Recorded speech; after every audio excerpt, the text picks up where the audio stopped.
ಸ್ನೇಹಿತರೆ ನಮಸ್ಕಾರ. 5 ಪಂಚ ಗ್ಯಾರಂಟಿಗಳಲ್ಲಿ ಒಂದಾದಂತಹ ಗೃಹಜ್ಯೋತಿ ಯೋಜನೆಯಲ್ಲಿ ಒಂದು ದೊಡ್ಡ ಬದಲಾವಣೆ ಆಗ್ತಾ ಇದ್ದಾವೆ. ಸೊ 3 ಹೊಸ ರೂಲ್ಸ್ ಗಳನ್ನ ಗೃಹಲಕ್ಷ್ಮಿ ಯೋಜನೆಯಲ್ಲಿ ಜಾರಿ ಮಾಡಲಾಗ್ತಾ ಇದೆ. ಸೊ ಈಗಾಗಲೇ ಸಿಎಂ ಬದಲಾವಣೆ ಕೂಡ ಆಯ್ತು. ಡಿ.ಕೆ. ಶಿವಕುಮಾರ್ ಅವರು ಪ್ರಮಾಣ ವಚನವನ್ನು ಕೂಡ ಸ್ವೀಕರಿಸಿದ್ದಾರೆ. ಜೊತೆಗೆ 13 ಸಚಿವ ಸ್ಥಾನವನ್ನ ಈಗಾಗಲೇ ಕೊಟ್ಟಿದ್ದಾರೆ. ಇನ್ನು 20 ಸಚಿವ ಸ್ಥಾನಗಳನ್ನ ಕೊಡಬೇಕಾಗಿದೆ. ಅದನ್ನು ಕೂಡ ಕೊಡ್ತಾರೆ. ಅದೊಂದು ಕಡೆ ಆದ್ರೆ ಇಲ್ಲಿ ಗೃಹಜ್ಯೋತಿಯಲ್ಲಿ ಹೊಸದಾದಂತಹ ಒಂದು ರೂಲ್ಸ್ ಗಳನ್ನ ಜಾರಿ ಮಾಡ್ತಾ ಇದ್ದಾರೆ. ಈ ರೂಲ್ಸ್ ಗಳನ್ನ ಫಾಲೋ ಮಾಡಿದ್ರೆ ಮಾತ್ರ ನಿಮಗೆ ಫ್ರೀ ಆಗಿ 200 ಯೂನಿಟ್ ಸಿಗತ್ತೆ. ಇಲ್ಲವಾದಲ್ಲಿ ಸಂಪೂರ್ಣ ಬಿಲ್ ಅನ್ನ ನೀವು ಕಟ್ಟಬೇಕಾಗತ್ತೆ. ಅದು ಏನೇ ನೀವು ಪ್ರಾಬ್ಲಮ್ ಇರಲಿ, ಅದು ಏನೇ ಇರಲಿ, ನೀವು ಒಟ್ಟಾರೆಯಾಗಿ ಕಟ್ಟಲೇಬೇಕಾಗತ್ತೆ. ಸೊ ಹಾಗಾದ್ರೆ ಏನಿದು ರೂಲ್ಸು, ಏನಿದನ್ನು ನಾವು ಫಾಲೋ ಮಾಡಲೇಬೇಕಾ? ಖಂಡಿತವಾಗ್ಲೂ ಫಾಲೋ ಮಾಡಬೇಕು. ಅದು ಏನು ರೂಲ್ಸ್ ಅಂತ ಮೊದಲು ನೀವು ತಿಳ್ಕೊಳ್ಬೇಕು, ಅರ್ಥ ಮಾಡ್ಕೊಳ್ಬೇಕು. ಅದನ್ನು ಸರಿಪಡಿಸ್ಕೊಂಡು ಮತ್ತೆ ಗೃಹಜ್ಯೋತಿಯಲ್ಲಿ ಫ್ರೀ ಆಗಿ ಕರೆಂಟ್ ಬಿಲ್ಲನ್ನು ನೀವು ಪಡ್ಕೊಳ್ಬಹುದು. ಬನ್ನಿ ಸ್ನೇಹಿತರೆ, ಈ ಒಂದು ಗ್ಯಾರಂಟಿ ಯೋಜನೆಗಳಲ್ಲಿ ಒಂದಾದಂತಹ ಈ ಗೃಹಜ್ಯೋತಿ ಯೋಜನೆಯ ಬಗ್ಗೆ ಸಂಪೂರ್ಣವಾದ ಮಾಹಿತಿಯನ್ನ ಈ ವಿಡಿಯೋದಲ್ಲಿ ನೋಡ್ತಾ ಹೋಗೋಣ. ಸ್ನೇಹಿತರೆ, ಗೃಹಲಕ್ಷ್ಮಿ ಯೋಜನೆಯಲ್ಲಿ ಕೂಡ ಸಾಕಷ್ಟು ರೂಲ್ಸ್ ಗಳನ್ನ ಸರ್ಕಾರ ತಂತು. ಆಹಾರ ಇಲಾಖೆ ಅಂದ್ರೆ ಈಗ ಅನ್ನಭಾಗ್ಯ ಯೋಜನೆಯಲ್ಲಿ ಕೂಡ ಒಂದಾದ ಮೇಲೆ ಒಂದು ಬದಲಾವಣೆಗಳು, ದುಡ್ಡಿನ ಬದಲಾಗಿ ಅಕ್ಕಿ ಕೊಡ್ಲಿಕ್ಕೆ ಪ್ರಾರಂಭಿಸಿದ್ದಾರೆ. ಸೊ ಅಕ್ಕಿಯ ಬದಲಾಗಿ ಮತ್ತೆ ಈಗ ಕಿಟ್ ವಿತರಣೆ ಮಾಡಲಿಕ್ಕೆ ಪ್ರಾರಂಭಿಸಿದ್ದಾರೆ.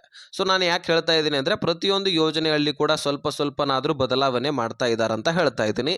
ಇನ್ನು ಶಕ್ತಿ ಯೋಜನೆಯಲ್ಲಿ ಕೂಡ ಗಮನಿಸಿದ್ದೆ ಆದ್ರೆ ಆಧಾರ್ ಕಾರ್ಡ್ ಬದಲಿಗೆ ಶಕ್ತಿ ಸ್ಮಾರ್ಟ್ ಕಾರ್ಡ್ ಅನ್ನ ನಾವು ಜಾರಿ ಮಾಡ್ತಾ ಇದೀವಿ. ಶಕ್ತಿ ಸ್ಮಾರ್ಟ್ ಕಾರ್ಡ್ ಯಾರ ಹತ್ರ ಇರುತ್ತೆ ಅವ್ರಿಗೆ ಮಾತ್ರ ನಾವು ಫ್ರೀ ಆಗಿ ಬಸ್ ಅನ್ನ ಓಡಾಡ್ಲಿಕ್ಕೆ ಅವಕಾಶ ಮಾಡಿಕೊಡ್ತೀವಿ ಅಂತ ಸರ್ಕಾರ ತಿಳಿಸ್ತಾ ಇದೆ. ಸೊ ಹೀಗೆ ಮತ್ತೆ ಇಲ್ಲಿ ಯುವ ನಿಧಿ ಕಡೆ ಅಂತೂ ನಾವು ಹೋಗ್ಲೋದೇ ಬೇಡ. ಯಾಕಂದ್ರೆ ಯುವ ನಿಧಿ ಪ್ರಾರಂಭನೇ ಆಗಿಲ್ಲ ಅಂತ ಅನಿಸ್ಬಿಡುತ್ತೆ. ಯಾಕಂದ್ರೆ ಯುವ ನಿಧಿ ಯಾವ ವಿದ್ಯಾರ್ಥಿಗಳಿಗೂ ಕೂಡ ಹೋಗ್ತಾ ಇಲ್ಲ. ಅದನ್ನ ಬದಿಗಿಡೋಣ. ಈಗ ಈ ಗೃಹಜ್ಯೋತಿ ಯೋಜನೆಯಲ್ಲಿ ಬದಲಾವಣೆ ಆಗ್ತಾ ಇದೆಯಲ್ಲ, ಸೊ ಈ ರೂಲ್ಸ್ ನ ಬಗ್ಗೆ ನಾವು ತಿಳ್ಕೊಳ್ಳೋದಾದ್ರೆ ಸ್ನೇಹಿತರೆ, ಇಲ್ಲಿ ಮೊದಲನೇ ರೂಲ್ಸ್ ಅನ್ನ ನಾನು ಹೇಳ್ತೀನಿ ಕೇಳಿ. 200 ಯೂನಿಟ್ ಮೀರಿದರೆ ಸಂಪೂರ್ಣ ಬಿಲ್ ಅನ್ನ ನೀವು ಕಟ್ಟಬೇಕಾಗತ್ತಂತೆ. ಹೌದು, ಇದುವರೆಗೂ ಕೂಡ ಹೇಗೆ ರೂಲ್ಸ್ ಇತ್ತು? ಪ್ರಾರಂಭದಲ್ಲಿ ಸರ್ಕಾರ ಏನ್ ಹೇಳಿತ್ತಪ್ಪ ಅಂದ್ರೆ 200 ಯೂನಿಟ್ ಅನ್ನ ನೀವು ಬಳಕೆ ಮಾಡ್ಕೊಳ್ಬಹುದು. ಹೌದು, ಪ್ರತಿ ತಿಂಗಳು ಅಂದ್ರೆ ಈಗ ಒಂದು ತಿಂಗಳಿಗೆ 200 ಯೂನಿಟ್, ವರ್ಷಕ್ಕಲ್ಲ, ಒಂದು ತಿಂಗಳಿಗೆ 200 ಯೂನಿಟ್ ಒಳಗಾಗಿ ನೀವು ಏನಾದ್ರೂ ಒಂದು ಕರೆಂಟ್ ಅನ್ನ ಯೂಸ್ ಮಾಡಿದ್ದೆ ಆದ್ರೆ ನಾವೇ ಅದಕ್ಕೆ ಕರೆಂಟ್ ಅಂದ್ರೆ ಈಗ ಕಂಪನಿಗಳಿಗೆ ದುಡ್ಡನ್ನ ಕೊಟ್ಟು ನಿಮಗೆ ಉಚಿತ ಕರೆಂಟ್ ಅನ್ನ ಕೊಡ್ತೀವಿ. ಇಲ್ಲವಾದಲ್ಲಿ 200 ಯೂನಿಟ್ಗಿಂತ ಹೆಚ್ಚಳ ಆದ್ರೆ ಮೇಲಿರ್ತಕ್ಕಂತಹ ಬಿಲ್ ಅನ್ನ ಮಾತ್ರ ನೀವು ಕಟ್ಟಬೇಕು. ಅಂದ್ರೆ ಈಗ 200 ರೂಪಾಯಿ ನಿಮಗೆ 200 ಯೂನಿಟ್ಗೆ 200 ರೂಪಾಯಿ ಬಂದಿದೆ ಅಂತ ಅನ್ಕೊಳ್ಳಿ, ಎಕ್ಸಾಂಪಲ್. ಸೊ ಆ 200 ರೂಪಾಯಿ ನಂತರ ಹೆಚ್ಚಿನ ಒಂದು ಯೂನಿಟ್ ಅನ್ನ ನೀವು ಮೇಲ್ಗಡೆ 2,200 ನೀವು ಯೂನಿಟ್ ಅನ್ನ 2,200 ಯೂನಿಟ್ ಯೂಸ್ ಮಾಡ್ಕೊಂಡಿದ್ರಿ, ಆ ಮೇಲಿರ್ತಕ್ಕಂತಹ 50 ರೂಪಾಯಿನ ನೀವು ಕಟ್ಟಬೇಕಾಗಿದೆ ಅಂತ ಹೇಳ್ತಾ ಇದ್ರು. ಮತ್ತೆ ಈಗ ಕರೆಂಟ್ ಬಿಲ್ ಕೂಡ ಜಾಸ್ತಿ ಆಗಿದೆ. ಮೊದಲಿಗೆ 1 ರೂಪಾಯಿ ಇದ್ರೆ ಈಗ 2 ರೂಪಾಯಿ ಆಗಿದೆ ಅಂತ ಅನ್ಕೊಳ್ಳಿ. ಪ್ರತಿಯೊಂದರಲ್ಲಿ ಬೆಲೆ ಏರಿಕೆ ಆಗಿದೆ. ಇದು ಕೇಂದ್ರ ಸರ್ಕಾರ ಈಗ ಮಾಡಿದ್ದಲ್ಲ, ಆಲ್ರೆಡಿ ರಾಜ್ಯ ಸರ್ಕಾರ ಆಲ್ರೆಡಿ ಮಾಡಾಗಿದೆ. ಯಾಕಂದ್ರೆ ಗ್ಯಾರಂಟಿ ಯೋಜನೆಗಳನ್ನ ನಡೆಸಬೇಕಲ್ಲ ಹೇಗಾದ್ರು. ಸೊ ಅದಕ್ಕೋಸ್ಕರನೋ ಅಥವಾ ಇನ್ನಿತರ ಕಾರಣಕ್ಕಾಗಿನೋ ಒಟ್ಟಾರೆಯಾಗಿ ಸರ್ಕಾರ ಸಾಲ ಅಂತೂ ಮಾಡ್ಕೊಂಡಿದೆ, ಅದನ್ನು ಕೂಡ ತೀರಿಸಲೇಬೇಕಾಗತ್ತೆ. ಹೀಗಾಗಿ ಒಟ್ಟಾರೆಯಾಗಿ ಯೂನಿಟ್ ಅಲ್ಲಿ ಬಿಲ್ ಕೂಡ ಹೆಚ್ಚಾಗಿದೆ. ಈಗ ಮೇಲ್ಗಡೆ ಬಂದಿರತಕ್ಕಂತಹ ಬಿಲ್ ಅನ್ನ ನೀವು ಕಟ್ಟಬೇಕಾಗಿರತ್ತೆ. ಆದ್ರೆ ಈಗ 200 ಯೂನಿಟ್ ಅಲ್ಲಿ 201 ಯೂನಿಟ್ ಆದ್ರೂ ಸಹಿತ ನೀವು ಬಳಕೆ ಮಾಡಿದ್ದೆ ಆದ್ರೆ ನೀವು ಟೋಟಲಿ ಬಿಲ್ ಅನ್ನ ಕಟ್ಟಬೇಕಂತೆ. 200 ಯೂನಿಟ್ಗಿಂತ ಕಡಿಮೆ ಯಾರು ಬಳಕೆ ಮಾಡ್ತೀರಿ ಅವ್ರಿಗೆ ಮಾತ್ರ ನಾವು ಫ್ರೀ ಆಗಿ ಈ ಬಿಲ್ ಅನ್ನ ಅಂದ್ರೆ ಕರೆಂಟ್ ಅನ್ನ ಕೊಡ್ತೀವಿ ಅಂತ ರಾಜ್ಯ ಸರ್ಕಾರ ಹೇಳ್ತಾ ಇದೆ. ಇನ್ನು ಎರಡನೇದಾಗಿ ಸರಾಸರಿ ಬಳಕೆಯಲ್ಲಿ ಅರ್ಹತೆಯನ್ನ ನೀವು ಹೊಂದಿರಬೇಕು.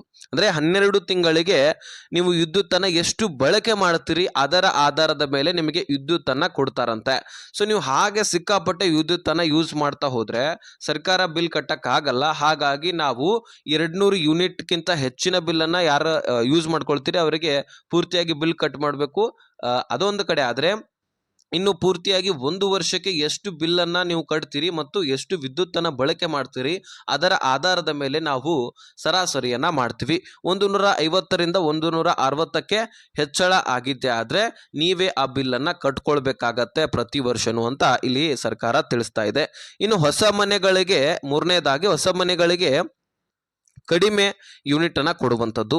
ಅಂದ್ರೆ ಈಗ ಹೊಸದಾಗಿ ಮನೆಗಳನ್ನ ಕಟ್ಸ್ಕೊಳ್ತಾ ಇರ್ತೀರಿ, ಅಂತವರಿಗೆ ಈಗ 200 ಯೂನಿಟ್ ಕೊಡೋದಿಲ್ಲ ಅಂತೆ, 53ರಿಂದ 59 ಯೂನಿಟ್ ಅನ್ನ ಕೊಡತ್ತಂತೆ. ಅದರಲ್ಲಿ ನೀವು ಹೇಗೆ ಬಳಕೆ ಮಾಡ್ಕೊಳ್ತೀರಿ ಅದರ ಆಧಾರದ ಮೇಲೆ ನಿಮಗೆ ಪವರ್ ಕಟ್ ಅನ್ನ ಮಾಡಲಾಗುತ್ತೆ. ಜೊತೆ ಈ ಕರೆಂಟ್ ನೀವು ಕಡಿಮೆ ಒಂದು ಸರಿಯಾಗಿ ನೀವು ಯೂಸ್ ಮಾಡ್ಕೊಳ್ತಾ ಹೋದ್ರೆ ಅದಕ್ಕೆ ನಿಮಗೆ 200 ಯೂನಿಟ್ ಅನ್ನ ಕಲ್ಪಿಸಿ ಕೊಡ್ತಾರಂತೆ. ಮತ್ತು 1 ವರ್ಷ ನೀವು ಆ ಮನೆಯಲ್ಲಿ ಅಂದ್ರೆ ಕಟ್ಟಿಸ್ಕೊಂಡು 1 ವರ್ಷ ಆ ಮನೆಯಲ್ಲಿ ಇದ್ಕೊಂಡು ತದನಂತರ ನಿಮಗೆ 200 ಯೂನಿಟ್ ಅನ್ನ ಬಳಕೆ ಮಾಡ್ಲಿಕ್ಕೆ ಅವಕಾಶ ಮಾಡಿಕೊಡ್ತಾರಂತೆ.